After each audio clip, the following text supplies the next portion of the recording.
So hi friends, welcome back to my YouTube channel Cinderella's closet. तो आज मैं आप सबको एक बहुत ही सिंपल से टॉप की कटिंग और स्टिचिंग बताने वाली हूँ।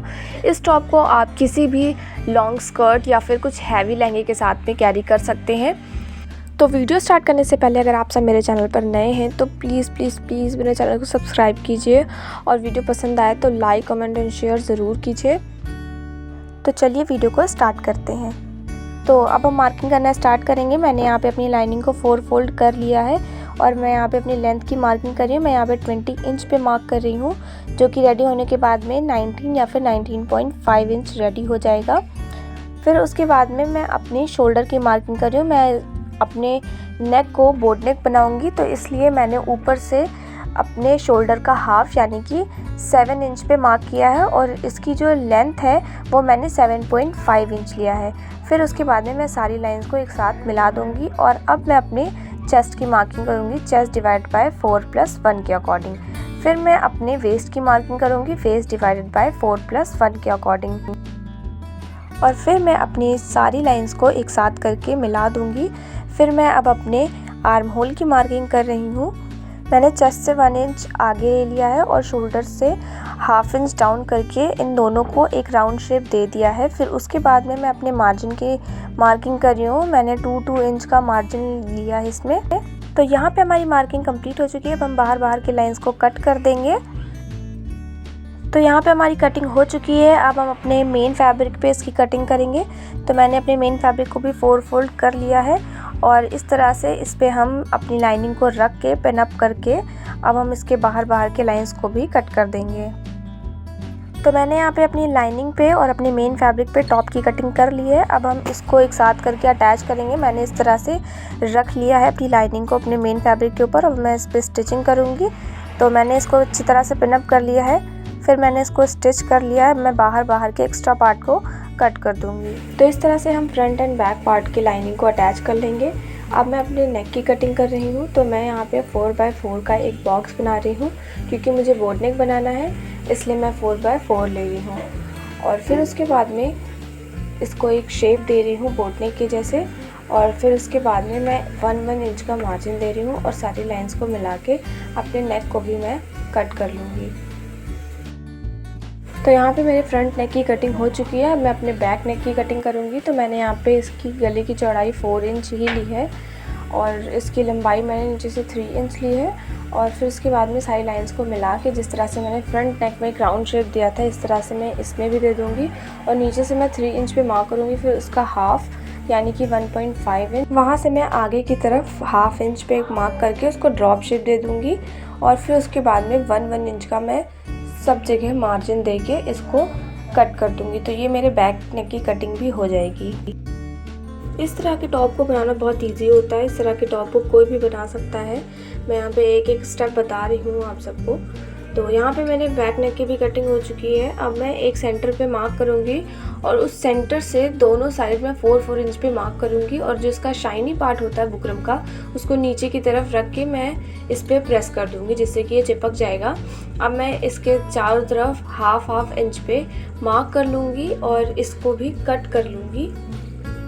हम नेक के चारों तरफ ½ इंच से ज़्यादा नहीं कट करेंगे, ना तो उस पर मार्किंग करेंगे, क्योंकि अगर हम ½ इंच से ज़्यादा लेंगे तो इसको फोल्ड करने में प्रॉब्लम हो सकती है। तो मैंने यहाँ पे इसको कट कर लिया। मैं इस तरह से फोल्ड करके इसको स्टिच कर दूँगी। अब मैं इसी तरह से बैक नेक को भी अपने फैब्रिक के ऊपर रखूँगी। 4 इंच पे चारों तरफ मार्क करूँगी और शाइनी पार्ट को नीचे रख के इस पर भी मैं प्रेस कर लूँगी। और फिर उसके बाद में ½ इंच पे मार्क करके मैं इसको भी कट कर लूँगी। तो मैंने यहाँ पे मार्किंग कर लिया। मैं इसकी कटिंग कर लूँगी। तो मेरे यहाँ पे फ्रंट एंड बैक नेक की कटिंग हो चुकी है। मैं इसको भी फोल्ड करके इस तरह से कर लूँगी। तो यहाँ पे मेरे फ्रंट एंड बैक नेक की कटिंग हो चुकी है। मैं कपड़े को इस तरह से फोल्ड करके आगे वाले पार्ट की गहराई कट कर लूँगी। गहराई हमेशा आगे की कटती है, ना कि पीछे की। तो अब मैं इस पर नेक को रख के इस पर स्टिच कर दूंगी। तो मैंने सबसे पहले इसका सेंटर पार्ट निकाल लिया है। इस पर मैंने एक नॉच लगा दिया है और इस तरह से बुकरम को अच्छी तरह से रख के इस पर मैं पिन अप कर लूँगी और मैं इसके चारों तरफ सिलाई लगा लूँगी। तो जिस तरह से मैंने फ्रंट नेक को रख के अच्छी तरह से इसको पिन अप करके सिलाई लगाई है, उसी तरह से मैं बैक नेक को भी रख के इस पर अच्छी तरह से पिन अप करके मैं इस पर भी सिलाई लगा लूँगी। तो हम यहाँ पे सिलाई अपने बुकरम पे नहीं करेंगे, बस हमें बुकरम की आउटलाइन ही करनी है। तो मैंने फ्रंट एंड बैक नेक को इस तरह से कंप्लीट कर लिया। अब मैं हाफ इंच से थोड़ा सा कम ही करके इसको थोड़ा थोड़ा कट करके इसको फोल्ड कर लूँगी। थोड़ा थोड़ा कट मैं इसलिए कर रही हूँ जिससे कि इसको पलटने में आसानी हो। तो मैं फ्रंट एंड बैक नेक को इस तरह से कंप्लीट कर लूँगी। तो मैं यहाँ पे इसको सीधा कर रही हूँ। अब मैं अपने शोल्डर को अटैच करूँगी। मैं अपने फ्रंट वाले बुकरम को पीछे की साइड इस तरह से फोल्ड कर लूँगी और जो मेरा बैक नेक का बुकरम है उसको फ्रंट वाले नेक के ऊपर रख के मैं स्टिच कर दूँगी। सेम मुझे दूसरे वाले शोल्डर के साथ भी करना है। तो मैं दोनों तरफ इस तरह से स्टिच कर लूँगी। मैंने यहाँ पे स्टिच कर लिया। आप देख सकते हैं कितनी फिनिशिंग से बनकर रेडी हो चुका है। तो ये बहुत ईजी होता है बनाना इस तरह से और इससे बहुत अच्छी फिनिशिंग आती है। तो अब मैं अपनी फिटिंग की मार्किंग करूँगी। तो जितना भी हमारा चेस्ट राउंड होता है उसका हम हाफ लेंगे और अपने फिटिंग की मार्किंग करेंगे। तो यहाँ पे हमारे चेस्ट की मार्किंग हो चुकी है। अब मैं अपने वेस्ट की मार्किंग करूँगी, वेस्ट का हाफ लेके। तो मेरे चेस्ट और वेस्ट की मार्किंग हो चुकी है। मैं नीचे से 3 इंच पे मार्क करूँगी ऊपर की साइड में और मैं हल्का सा तिरछा करके इस पर एक मार्क कर दूँगी। तो हमें पूरा वहाँ तक एक सिलाई लगा लेनी है और फिर इसके आगे मैं चाक बनाऊँगी। तो मैंने 1 इंच पे मार्क कर लिया है और उतने एक्स्ट्रा फैब्रिक को मैं कट कर दूँगी। तो जिस तरह से हम अपने कुर्ती में चाक बनाते हैं उसी तरह से मैं यहाँ पे चाक बनाऊँगी। तो इस तरह से मैं फ़ोल्ड करूँगी और इस पर पिन अप कर लूँगी। फिर दूसरी साइड भी इस तरह से पिन अप करके मैं इस पर सिलाई लगाऊँगी। तो इस तरह से मैं दोनों चाक को फिनिश कर लूँगी। तो यहाँ पे मैंने दोनों चाक को रेडी कर लिया है। अब जो अंदर का पार्ट होता है उसको इस तरह से फ़ोल्ड करूँगी और इस पर एक कच्ची सिलाई चला दूँगी जिससे कि जो हमारा कपड़ा हो वो अंदर से निकले नहीं और अच्छी फिनिशिंग आए। फिर उसके बाद में मैं नीचे के साइड में 1-1 इंच पे निशान लगाऊंगी फोल्डिंग के लिए। तो आप चाहे तो इस पर तुरपाई भी कर सकते हैं, मशीन भी चला सकते हैं। मैं इस पर तुरपाई करूंगी। तो मैंने नेक पे तुरपाई कर ली और नीचे के साइड में भी इसमें तुरपाई कर ली है। अब हम अपने स्लीव्स की कटिंग करेंगे। तो ये हमारे स्लीव्स का कपड़ा है, इसको हम 4 फोल्ड करेंगे और इस पर मार्किंग करना स्टार्ट करेंगे। मैं यहाँ पे पफ स्लीव्स बना रही हूँ। तो ऊपर से मैंने 5.5 इंच पे मार्क किया है जो कि मेरा एक्स्ट्रा फैब्रिक होगा। और उसके बाद जिस तरह से हम स्लीव्स की मार्किंग करते हैं सेम उस तरह से हम स्लीव्स की मार्किंग करेंगे। पहले हम लेंथ की मार्किंग करेंगे। तो मैं यहाँ पे 8 इंच की लेंथ ले रही हूँ अपने स्लीव्स की। तो मैंने 8 इंच पे मार्क कर दिया है 5.5 के बाद में। फिर उसके बाद में मैं यहाँ पे 3 इंच पे मार्क कर रही हूँ, जिस तरह से हम नॉर्मल स्लीव्स की कटिंग करते हैं बिल्कुल उसी तरह से। फिर उसके बाद में मैं अपने स्लीव्स की ओपनिंग यानी कि मोहरी की मार्किंग करूँगी और फिर उसके बाद में मैं अपने आर्म होल की मार्किंग करूँगी। तो मैंने यहाँ पे सबकी मार्किंग कर दिया। मैं सारी लाइंस को एक साथ मिला लूँगी और फिर जिस तरह से हम ऊपर एक शेप देते हैं स्लीव्स में उस तरह से मैं एक शेप दे दूँगी राउंड में। फिर मैं मार्जिन की मार्किंग करूँगी। मैंने यहाँ पे 1.5 इंच की मार्किंग करी है। अब हम अपने ऊपर वाले पार्ट पे आते हैं। तो जो मैंने यहाँ पे अपने आर्म होल की मार्किंग की थी तो मेरा यहाँ पे 8 इंच आ रहा था, तो मैं 8 का हाफ़ लूँगी तो वो हो जाएगा 4। तो मैं 4 इंच पे ऊपर की साइड में मार्किंग कर दूँगी और फिर उसके बाद में मैं जो ऊपर का साइड है मेरा उस पर मैं हल्का सा राउंड शेप देते हुए, आप देख सकते हैं जिस तरह से मैं शेप दे रही हूँ इस पर, इस तरह से शेप दूँगी और इस पर मैं कट कर दूँगी। इस स्लीव्स की कटिंग करना बहुत ही इजी होती है और इसको बनाना भी बहुत इजी होता है। तो इस तरह से हमारी स्लीव्स की कटिंग भी कंप्लीट हो चुकी है। और जहाँ पे मैंने अपने 4 इंच की मार्किंग की थी उस पर हम एक छोटा सा कट लगा देंगे और दोनों साइड को एक साथ करके मैं मिला दूँगी। फिर मैं एक सेंटर पे भी मार्किंग करूँगी जिससे कि हमें एक सेंटर पॉइंट पता हो जाए कि क्या है इसका सेंटर पॉइंट। फिर मैं जहाँ से मैंने 4 इंच पे मार्क किया था वहाँ से मैं 1 इंच पे एक ऐसी इस तरह से मार्किंग करते हुए चलूँगी। मैं दोनों साइड मार्किंग कर लूँगी।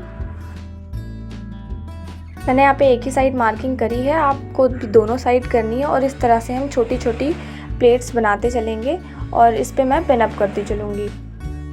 इस स्लीव्स को आप एक चुन्नट वाली स्लीव्स की तरह भी बना सकते हैं। आप इस पर चुन्नट भी डाल सकते हैं और इसको प्लेट्स भी डाल सकते हैं। प्लेट्स डाल के बनाने से बहुत ही अच्छी लगती है। तो मैं यहाँ पे पिन अप कर रही हूँ, बिल्कुल इसी तरह से आपको भी करना है, इससे बहुत अच्छा बन जाएगा ये। और मैंने यहाँ पे पिन अप कर लिया, मैं इस पर एक सिलाई लगा लूँगी। तो मैंने यहाँ पे सिलाई लगा ली है जिससे कि ये निकले ना। फिर मैं अपने स्लीव्स की ओपनिंग को देख लूँगी। तो यहाँ पे मेरी 14 इंच आ रही है। तो फिर उसके बाद में मैं 15 इंच पे मार्क करूँगी। 15 इंच लंबी और 4 इंच चौड़ी हमें 2 पट्टी निकालनी है दोनों स्लीव्स के लिए। एक स्लीव्स के लिए हमें 15 बाय 4 इंच की पट्टी निकालनी है, जिसको कि मैं नीचे के साइड में लगाऊंगी स्लीव्स में। तो मैंने यहाँ पे दोनों पट्टी की कटिंग कर ली है।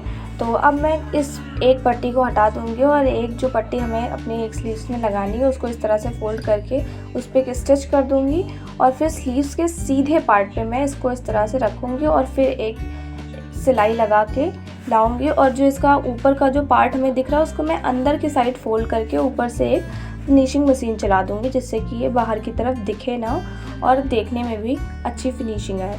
फिर मैं अपने ओपनिंग की मार्किंग करूँगी और मार्किंग करने के बाद में मैं इसमें सिलाई लगा दूँगी। तो मैंने यहाँ पे सिलाई लगा लिया, आप देख सकते हैं कितना प्यारा लग रहा है ये स्लीव।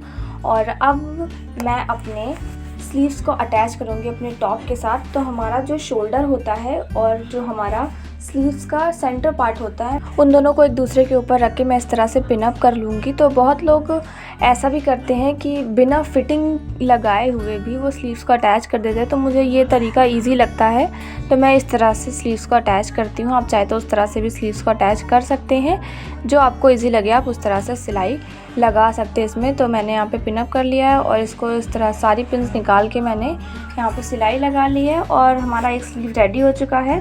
तो ये जो इसका अंदर का पार्ट हमें जो बाहर की तरफ दिख रहा है, क्योंकि ये नेट है, तो मैं इसको अंदर की तरफ करके यहाँ पे सिलाई ना लगाते हुए मैं यहाँ पे तुरपाई करूँगी, जिससे कि देखने में अच्छा लगे। सिलाई हमें गंदी लगेगी देखने में, इसलिए मैं यहाँ पे तुरपाई ही करूँगी। या फिर अगर आप सिलाई या तुरपाई नहीं करना चाहते तो आप इंटरलॉक भी करवा सकते हैं। तो यहाँ पे मेरे दोनों स्लीव्स अटैच हो चुकी है, आप देख सकते हैं कितना प्यारा लग रहा है। हमारा टॉप बनकर रेडी हो चुका है, आप देख सकते हैं कितना प्यारा लग रहा है। आप इसको किसी भी लॉन्ग स्कर्ट या फिर एक हैवी लहंगे के साथ में कैरी कर सकते हैं। Thank you so much guys video के एंड तक बने रहने के लिए। आई होप आपको वीडियो पसंद आया होगा। प्लीज़ मेरे चैनल को सब्सक्राइब कीजिए और लाइक कमेंट शेयर ज़रूर कीजिए। आपको कोई भी क्वेश्चन हो तो आप पूछ सकते हैं।